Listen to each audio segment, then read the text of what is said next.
I want to start with something that happened in the Gospel this past Sunday that I think we skip right over. A woman asks Jesus for help, and he says nothing. Not no, nothing. Matthew writes it flat.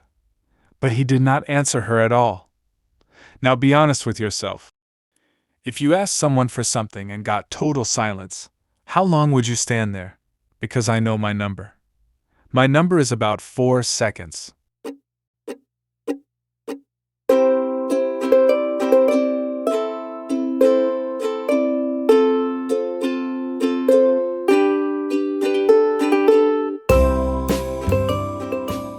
Ancient truth for the modern week.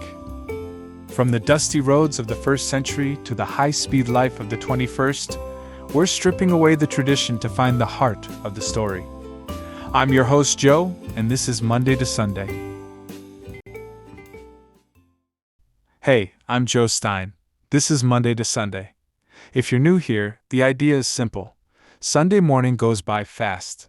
Maybe you were there and your mind was 3 places away.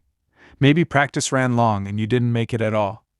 Either way, by Tuesday it's gone, because that's what a week does to a Sunday. So we come back midweek and give the readings a little more room.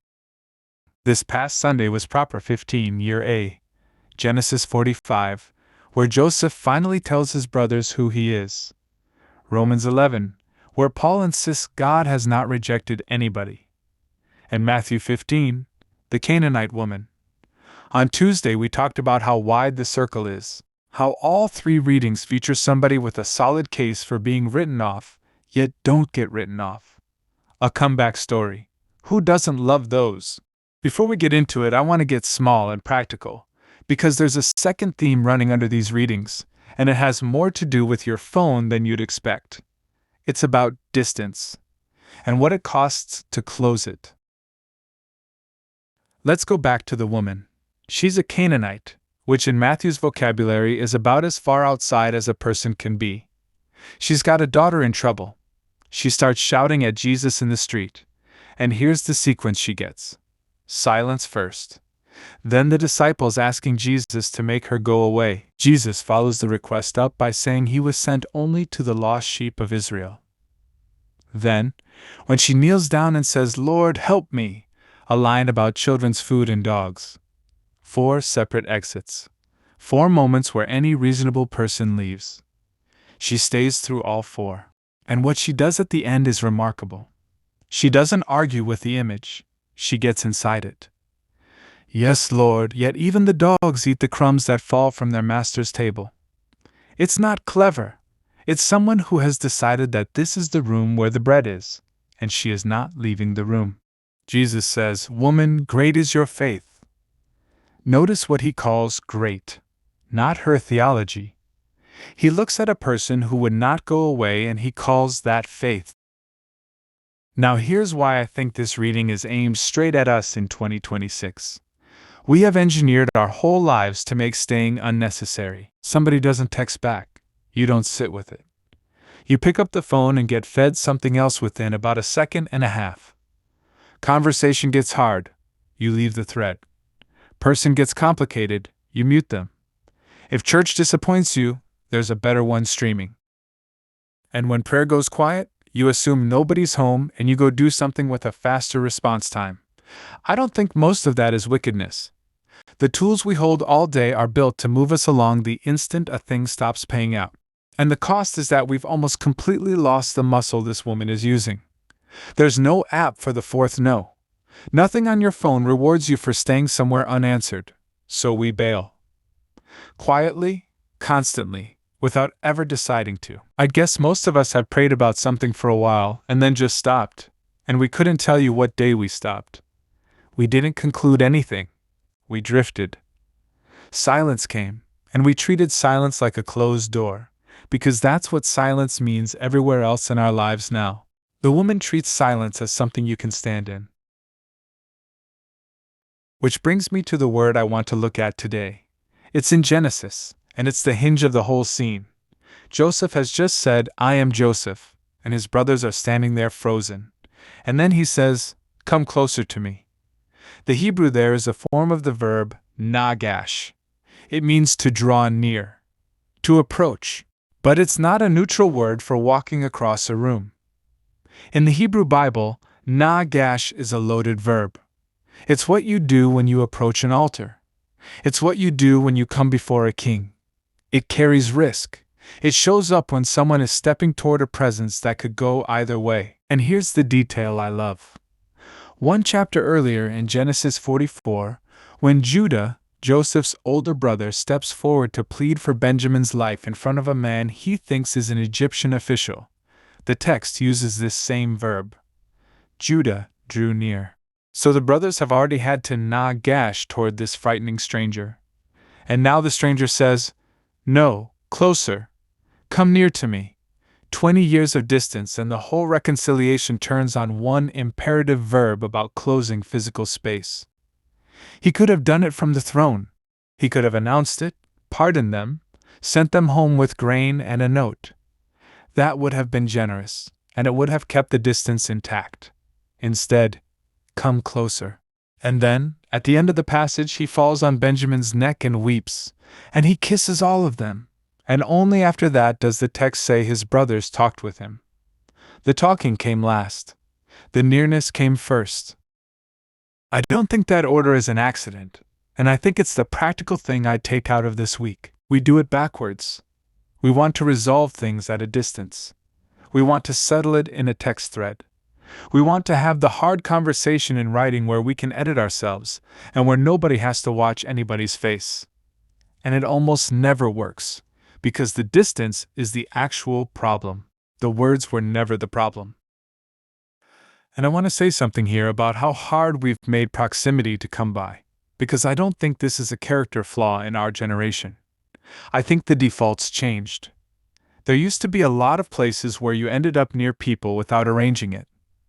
The porch, coffee hour after the service, the one with the bad percolator, somebody's driveway. People dropped by. You didn't text first because there was nothing to text on, and nobody thought it was rude. Almost none of that is automatic anymore. Now nearness has to be scheduled. And the second a thing has to be scheduled, it has to survive a calendar, and a drive, and everybody's kids' activities, and the small dread of committing to a Thursday 3 weeks out. So it doesn't happen. We didn't stop caring about each other. We just made it expensive. And here's what I notice about that. We replace showing up with checking in. Checking in is real. It just doesn't do the thing showing up does. Nobody has ever been unfrozen by a text message. Joseph's brothers couldn't answer him. They were dismayed at his presence, the text says, frozen. What unlocked them wasn't a better argument. It was proximity. Somebody wept where they could hear it. And you can't do that from Egypt's throne room, and you can't do it from a phone. Paul is doing the same thing in Romans, in his own way. He asks whether God has rejected his people, and he says no. And then he grounds it in the strangest possible way.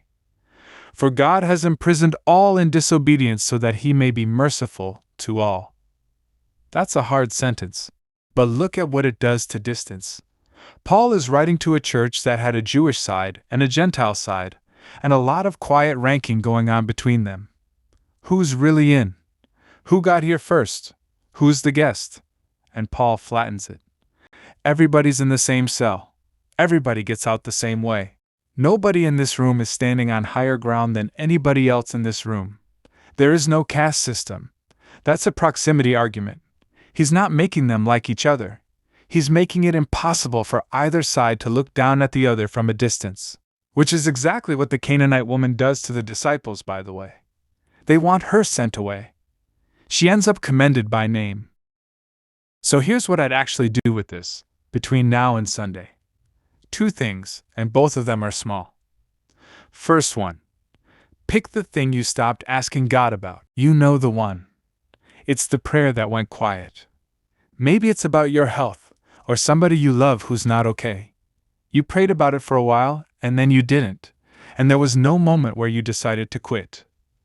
Pick it back up this week. Not with more faith, not with better words. Just pick it up. The woman didn't get a warmer reception on her 4th try. She got a hard sentence about dogs, and she stayed anyway, And that staying is the thing Jesus called great. The rejection did not deter her. Second one. Pick one relationship you've been handling at a distance, and close some of the distance physically. Not a text. Not a like on a post. Voice, at minimum. Same room if you can get there. I know how that sounds. It sounds like a lot for a Thursday. But notice that Joseph didn't do the talking first either. He closed the space and wept, and then they talked.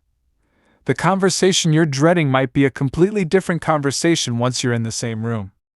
One more thing before I let you go. The reason silence feels like rejection to us is that in our world, it usually is. Silence is how people tell you no now. Nobody declines anymore, they just don't respond. You get ghosted. We've been trained by 10,000 unanswered messages to read quiet as a verdict. These readings are pushing back on that with everything they have. Joseph was silent to his brothers for a long time, not by his own choosing at first. But here's the part that matters. The whole time they thought he was gone, he was standing right there, running the grain that was going to keep them alive. God was silent, in Paul's framing, for stretches that made people think the whole thing had been called off. Paul says the calling never got revoked. Not once. Jesus was silent to that woman for a few unbearable seconds. And her daughter, miles away in a house he never entered, was well before her mother got home. Silence is not the answer. Silence is the part before the answer. And the only way to find that out is to still be standing there. Nagash. Come closer. That's proper 15. Genesis 45, Romans 11, Matthew 15. Same 3 readings you heard this past Sunday, and if you want one sentence to carry into the weekend, take Joseph's. Come closer to me. I'm Joe, and this has been Monday to Sunday. Thanks for walking this road with me. Now take this truth into your week, and I'll see you on the next chapter.